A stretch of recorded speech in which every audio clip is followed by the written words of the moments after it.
दिन भर 5 जून दिन रविवार सभी सुनने वालों को वात्सल्य राय का नमस्कार। उत्तर कोरिया ने दागी 8 मिसाइलें, दक्षिण कोरिया की कड़ी प्रतिक्रिया। जापान के प्रधानमंत्री बोले ये हरकत बर्दाश्त नहीं। 北朝鮮は今年に入ってから新型の ICBM を含め高い頻度で बांग्लादेश में सीताकुंड शहर के कंटेनर डिपो में आग, कम से कम 49 लोगों की मौत, कई अन्य झुलसे।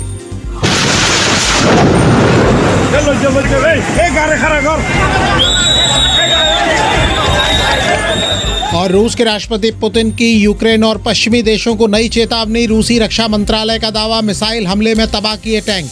Воздушно-космическими силами России, высокоточными ракетами воздушного базирования. खबरें और भी, लेकिन पहले बीबीसी समाचार। बीबीसी समाचार। बांग्लादेश के सीताकुंड शहर के कंटेनर डिपो में आज आग लग गई। इसकी चपेट में आकर कम से कम 49 लोगों की मौत हो गई। रिपोर्टों के मुताबिक इस हादसे में 100 से अधिक लोग घायल भी हुए हैं। अधिकारियों ने बताया है कि कुछ शव इतनी बुरी तरह झुलस गए हैं कि उनकी पहचान भी मुश्किल है। कई मरीजों को इलाज के लिए विमान के जरिए राजधानी ढाका भेजा गया है। जापान के प्रधानमंत्री फुमियो किशिदा ने उत्तर कोरिया की ओर से आज किए गए मिसाइल परीक्षणों की निंदा की है। उत्तर कोरिया ने देश के उत्तरी तट के समुद्र में 8 मिसाइलें दागी। जापान के प्रधानमंत्री ने इस पर कड़ी प्रतिक्रिया देते हुए कहा है कि इस हरकत को बर्दाश्त नहीं किया जाएगा। दक्षिण कोरिया ने भी इसकी निंदा की है और इसे क्षेत्र की शांति और स्थिरता के लिए खतरा बताया है। रूस के राष्ट्रपति व्लादिमीर पुतिन ने चेतावनी दी है कि अगर पश्चिमी देशों ने यूक्रेन को लंबी दूरी की मिसाइलें दी तो रूस की सेना उन जगहों को भी निशाना बनाएगी जहां अभी तक हमले नहीं हुए हैं। पुतिन ने कहा कि यह हथियार देने का मकसद युद्ध को लंबा खींचना लगता है। अमेरिका ने हाल में यूक्रेन को लंबी दूरी के रॉकेट देने का ऐलान किया था। यूक्रेन ने कहा था कि ये कदम गेम चेंजर साबित हो सकता है। पोप फ्रांसिस ने कहा है कि उन्हें उम्मीद है कि यमन में संघर्ष विराम आगे बढ़ाए जाने के अच्छे नतीजे होंगे। उन्होंने कहा कि इससे इस दौर की सबसे बड़ी मानवीय त्रासदी को खत्म किया जा सकेगा। पोप ने रोम में जुटे लोगों को संबोधित करते हुए कहा कि यमन के बच्चे भूख, विध्वंस और शिक्षा के अभाव से जिस कदर जूझते रहे हैं उसे भुलाया नहीं जाना चाहिए। यमन में बीते हफ्ते हूती विद्रोहियों और सऊदी अरब की अगुवाई वाली सेना ने संघर्ष विराम बढ़ाने का ऐलान किया। सऊदी अरब के सरकारी मीडिया ने बताया है कि हज के लिए इंडोनेशिया के 358 लोगों का जत्था आज सऊदी पहुंचा। कोरोना महामारी के बाद देश के बाहर के लोगों को हज के लिए सऊदी अरब आने की इजाज़त दी गई है और आज पहला जत्था वहां पहुंचा है। इससे पहले मार्च 2020 में लोग हज के लिए सऊदी गए थे। भारतीय जनता पार्टी ने नुपुर शर्मा को 6 साल के लिए पार्टी से निलंबित कर दिया है। नुपुर शर्मा पर आरोप है कि उन्होंने एक टीवी शो के दौरान पैगंबर मोहम्मद पर आपत्तिजनक टिप्पणी की। बीजेपी ने दिल्ली इकाई के नेता नवीन कुमार जिंदल को भी पार्टी से निष्कासित कर दिया है। उनके एक ट्वीट पर विवाद हो गया था। प्रधानमंत्री नरेंद्र मोदी ने विश्व पर्यावरण दिवस के मौके पर दिल्ली में मिट्टी बचाओ कार्यक्रम में हिस्सा लिया। प्रधानमंत्री मोदी ने कहा कि पर्यावरण रक्षा के लिए भारत के प्रयास बहुआयामी रहे हैं। उन्होंने कहा कि भारत ये प्रयास तब कर रहा है जबकि क्लाइमेट चेंज में भारत की भूमिका ना के बराबर है। ये थे 7:30 बजे तक के प्रमुख समाचार।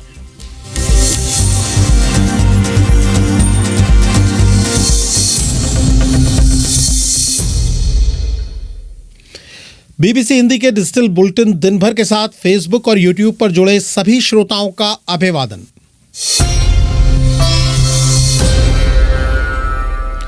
दिन भर में आज बात करेंगे भारत के पड़ोसी देशों बांग्लादेश, पाकिस्तान और अफगानिस्तान की।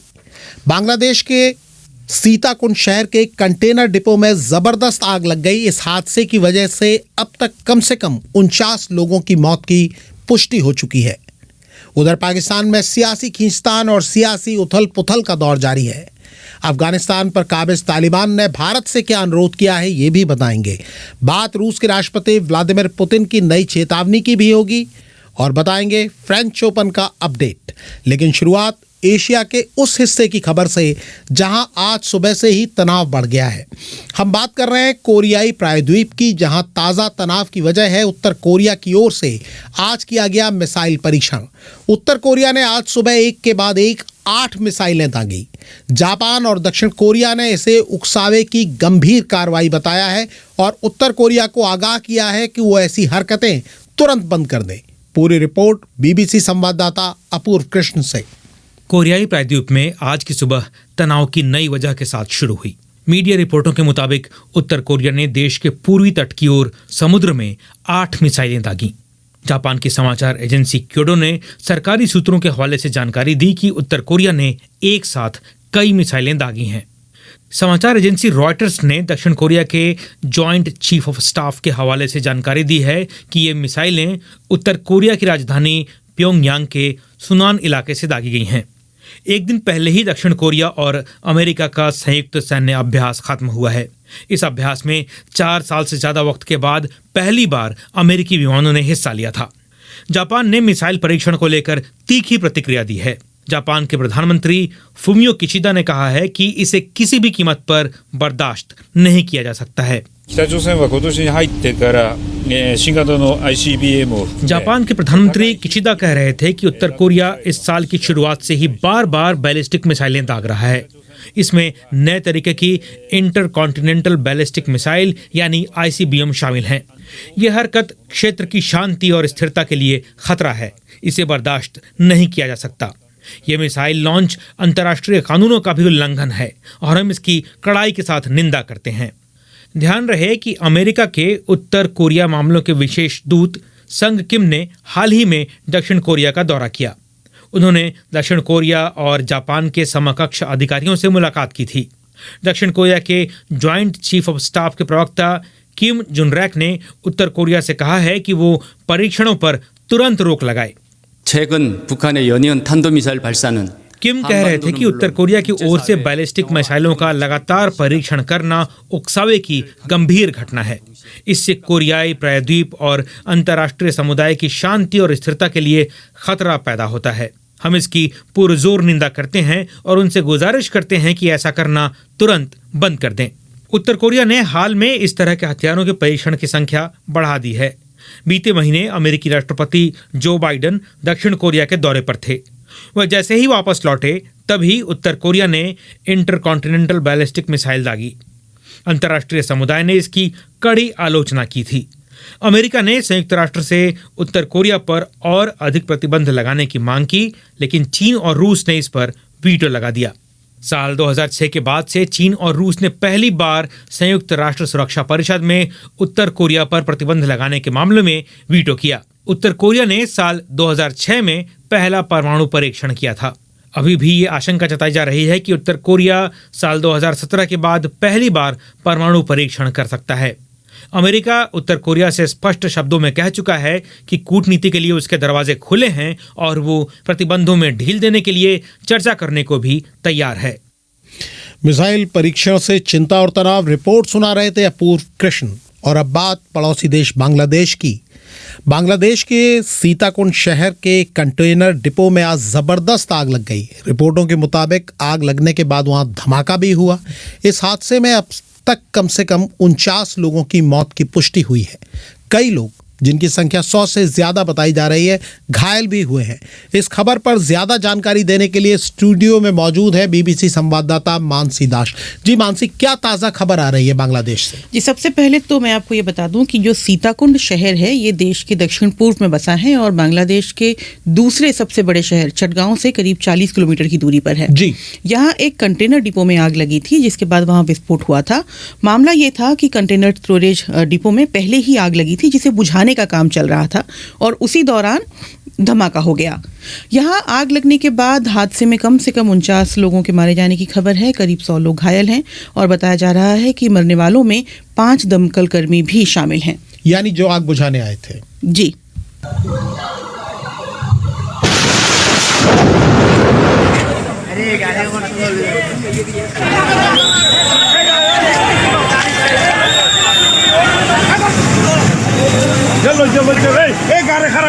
ये धमाका और उसके बाद हुई अफरा तफरी की आवाज। जिस तरह से बचाव कार्य वहां चलाया जा रहा था, ये जानकारी मिल पाई है मानसी, क्या आग कैसे लगी, किस तरह से आग लगी वहां? आग कैसे लगी अभी इस बारे में कोई जानकारी नहीं मिल पाई है। कहा यह जा रहा है कि वहां कंटेनर्स में कुछ केमिकल्स रखे हुए थे जिस वजह से आग तेजी से फैली, लेकिन आग की शुरुआत कहां से हुई इस बारे में फिलहाल कोई जानकारी नहीं मिली है। चटगांव मेडिकल कॉलेज, जहां काफी घायलों को भर्ती कराया गया है, वहां के निदेशक ब्रिगेडियर जनरल मोहम्मद शमीम अहसन ने बताया है कि अभी तक 34 शवों को अस्पताल लाया गया है। अधिकारियों का कहना है कि कुछ शव इतने जल चुके हैं कि उनकी पहचान करना भी मुश्किल हो गया है।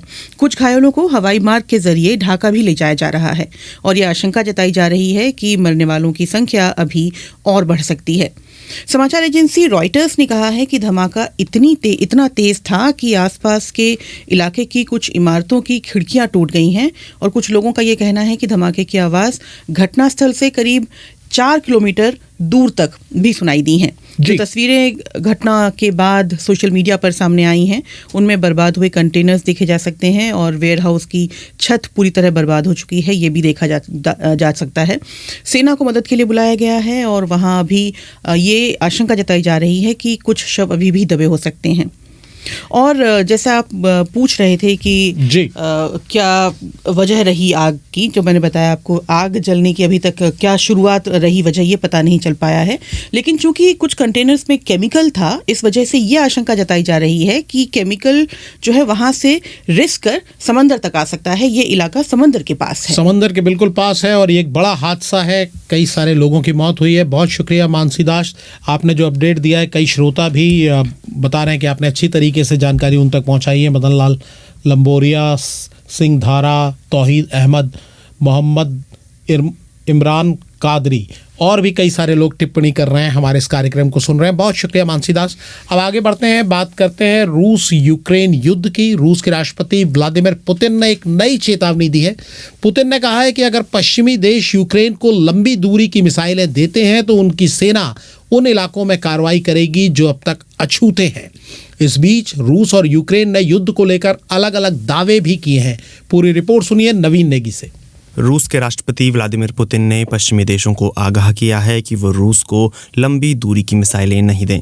राष्ट्रपति पुतिन ने एक टीवी इंटरव्यू में कहा कि यूक्रेन को ऐसे हथियार देने का मकसद युद्ध को जितना संभव हो लंबा खींचना है। अमेरिका ने हाल ही में यूक्रेन को लंबी दूरी के रॉकेट देने पर सहमति जताई थी।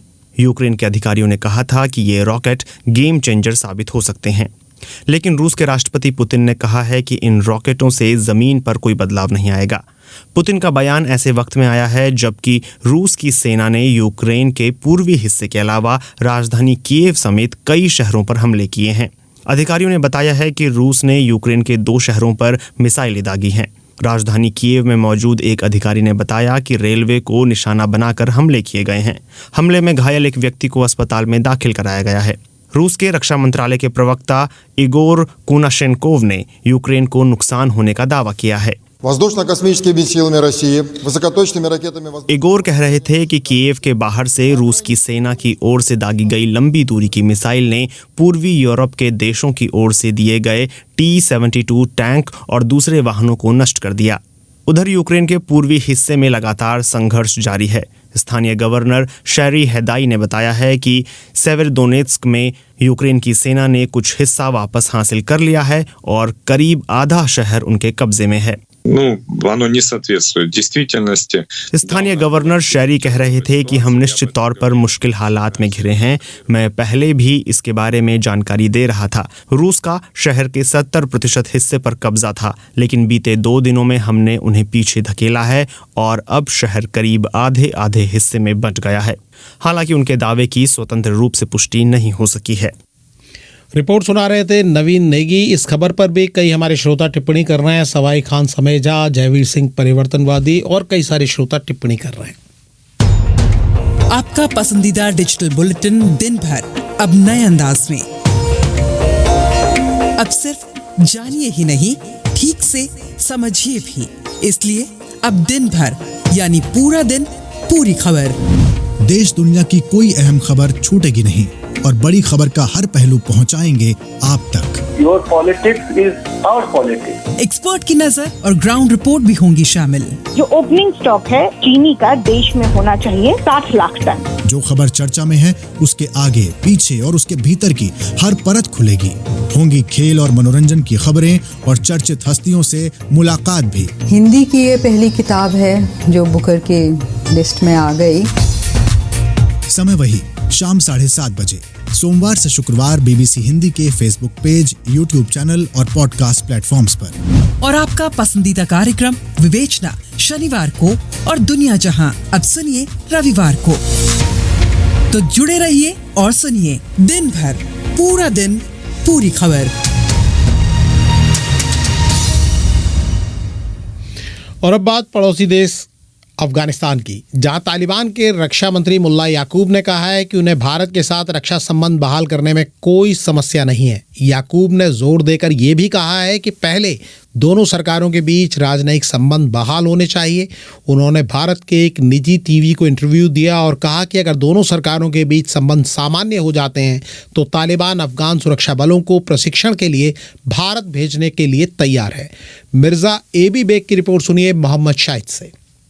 तालिबान के रक्षा मंत्री मुल्ला याकूब ने भारत सरकार से मांग की है कि वो काबुल में अपने दूतावास को फिर से खोले और तालिबान के राजदूत को नई दिल्ली में अफगान दूतावास संभालने की अनुमति दे। रक्षा मंत्री ने कहा कि अगर भारत अपने राजनयिक कर्मचारियों को अफगानिस्तान वापस भेजता है तो तालिबान किसी भी तरह की सुरक्षा गारंटी देने के लिए तैयार है। इससे पहले तालिबान के प्रवक्ता सुहेल शाहीन ने दोहा में भी ये बात कही थी। CNN न्यूज़ 18 को दिए इंटरव्यू में मुल्ला याकूब ने ये बात दोहराई कि तालिबान सरकार भारत सहित दुनिया के सभी देशों के साथ अच्छे संबंध चाहती है। हमने तालिबान के संस्थापक और नेता मुल्ला उमर के बेटे और तालिबान के रक्षा मंत्री मुल्ला याकूब के इस बयान के बारे में BBC मॉनिटरिंग के अफगान मामलों के विशेषज्ञ तारिक अता से बात की। उनका कहना है कि तालिबान और अफगानिस्तान में मायूसी छाई हुई है और आर्थिक गतिविधियां लगभग ठप पड़ी हुई हैं।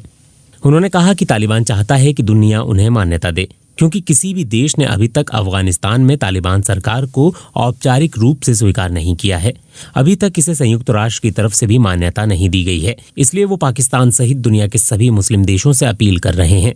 तालिबान समर्थक पर्यवेक्षकों ने तालिबान सरकार को मान्यता देने के इस्लामिक देशों के संगठन OIC से भी अपील की है कि तालिबान सरकार को स्वीकार किया जाए ताकि अफगानिस्तान में आर्थिक गतिविधि शुरू हो सके। आखिर मानवीय सहायता पर निर्भर रहते हुए कोई देश कितने दिन गुजार सकता है। तारिक अता ने कहा, जहां तक सुरक्षा बलों को प्रशिक्षण देने की बात कही गई है तो ये बड़ी बात होगी, क्योंकि ये पाकिस्तान को बिल्कुल भी मंजूर नहीं होगा। उन्होंने कहा कि तकनीकी प्रशिक्षण तो तालिबान से पहले भी दिया जाता रहा है, लेकिन औपचारिक रूप से सुरक्षा बलों की ट्रेनिंग बहुत ज्यादा ही है और ये तालिबान की तरफ से कहा जाना हैरानी की बात है। तारिक अता ने कहा कि भारत और पाकिस्तान को लेकर अफगानिस्तान में लोगों के बीच दो अलग अलग गुट हैं, एक पाकिस्तान समर्थक और दूसरा भारत समर्थक। भारत की तरफ से पहली बार औपचारिक रूप से कोई प्रतिनिधिमंडल तालिबान शासित अफगानिस्तान में गया था। ये प्रतिनिधिमंडल जाहिर तौर पर मानवीय आधार पर दी जाने वाली सहायता की समीक्षा के लिए गया था, लेकिन इसके अलावा भी भारत की अफगानिस्तान में दिलचस्पी रही है। इससे पहले भारत ने दोहा में तालिबान नेताओं से मुलाकात की थी और हाल ही में भारतीय राष्ट्रीय सुरक्षा सलाहकार अजीत डोभाल ताजिकिस्तान की राजधानी दुशांबे में थे और उन्होंने कहा था कि भारत का अफगानिस्तान के साथ एक विशेष संबंध है और ये बरकरार रहेगा। दुशांबे में क्षेत्रीय सुरक्षा के मुद्दे पर बैठक हुई थी और इसमें भारत के अलावा चीन, ईरान, कजाकिस्तान, किर्गिस्तान, रूस, उज्बेकिस्तान और ताजिकिस्तान के राष्ट्रीय सुरक्षा सलाहकारों और राज्य सुरक्षा परिषद के प्रमुखों ने भाग लिया था। हिंदुस्तान टाइम्स में प्रकाशित एक रिपोर्ट के अनुसार डोभाल ने कहा, अफगानिस्तान के लोगों के साथ सदियों पुराना विशेष संबंध भारत के दृष्टिकोण का मार्गदर्शन करेगा, इसे कुछ नहीं बदल सकता। इस पर टिप्पणी करते हुए तारिक अता ने कहा कि ऐतिहासिक रूप से भारत के अफगानिस्तान के साथ अच्छे और घनिष्ठ संबंध रहे हैं और तालिबान के पहले दौर के बाद भारत ने वहां काफी निवेश किया। भारत ने कई निर्माण परियोजनाएं भी पूरी की, लेकिन कई परियोजनाएं अभी भी अधूरी हैं। अगर भारत अपनी परियोजनाओं को फिर से शुरू करता है तो बहुत से अफगानों को इससे आर्थिक मदद मिलेगी। CNN न्यूज़ 18 को दिए इंटरव्यू में मुल्ला याकूब ने पिछले कुछ महीनों के दौरान अफगानिस्तान में मानवीय सहायता प्रदान करने के लिए भारत का शुक्रिया अदा किया। भारतीय विदेश मंत्रालय के 2 जून के प्रेस नोट में कहा गया है कि भारत अब तक 20,000 मीट्रिक टन गेहूं, 13 टन दवाएं, कोविड वैक्सीन की 5 लाख डोज और सर्दियों के कपड़े अफगानिस्तान भेज चुका है। इन सामानों को काबुल के इंदिरा गांधी चिल्ड्रन हॉस्पिटल और WHO और WFP को सौंपा गया है। BBC मॉनिटरिंग ने हिंदुस्तान टाइम्स के हवाले से खबर दी है कि भारत ने अपने 2022-23 के बजट में अफगानिस्तान के लिए 200 करोड़ रुपए से अधिक रकम आवंटित की है। 2002 से 2005 तक काबुल में काम करने वाले पूर्व भारतीय राजदूत विवेक काटजू ने भारत के इस दौरे को एक बुद्धिमत्ता का कदम बताते हुए कहा कि मुझे उम्मीद है कि इससे काबुल में उचित स्तर पर भारत की स्थायी उपस्थिति का मार्ग प्रशस्त होगा। गौरतलब है कि अफगानिस्तान पर तालिबान के कंट्रोल के बाद दुनिया के कई अन्य देशों की तरह भारत ने भी काबुल में अपना दूतावास बंद कर दिया था और तालिबान के साथ राजनयिक संबंध नहीं रखे थे। अपने इंटरव्यू में मुल्ला याकूब ने अफगानिस्तान, पाकिस्तान और भारत के बीच त्रिपक्षीय संबंधों और क्षेत्र में सुरक्षा के बारे में भी संक्षेप में ही बात की। उन्होंने इस बात पर जोर दिया कि तालिबान सरकार की तरफ से पाकिस्तान या भारत को एक दूसरे के खिलाफ अफगानिस्तान की जमीन इस्तेमाल करने की अनुमति नहीं दी जाएगी और उन्होंने उम्मीद जताई कि दोनों देश अपने मतभेदों को वार्ता और बातचीत के माध्यम से हल करेंगे। तालिबान के रक्षा मंत्री ने कहा है कि उनका अल-कायदा से कोई संबंध नहीं है और अफगानिस्तान में आतंकवादी संगठन और कथित इस्लामिक स्टेट को कुचल दिया गया है। रिपोर्ट सुना रहे थे मोहम्मद शाहिद और जिस तरह शाहिद बता रहे थे कि हाल में भारत का एक शिष्टमंडल तालिबान के विदेश मंत्री आमिर खान मुत्तकी से मिला था। दोनों के बीच राजनयिक संबंधों, व्यापार और मानवीय सहायता पर चर्चा हुई थी।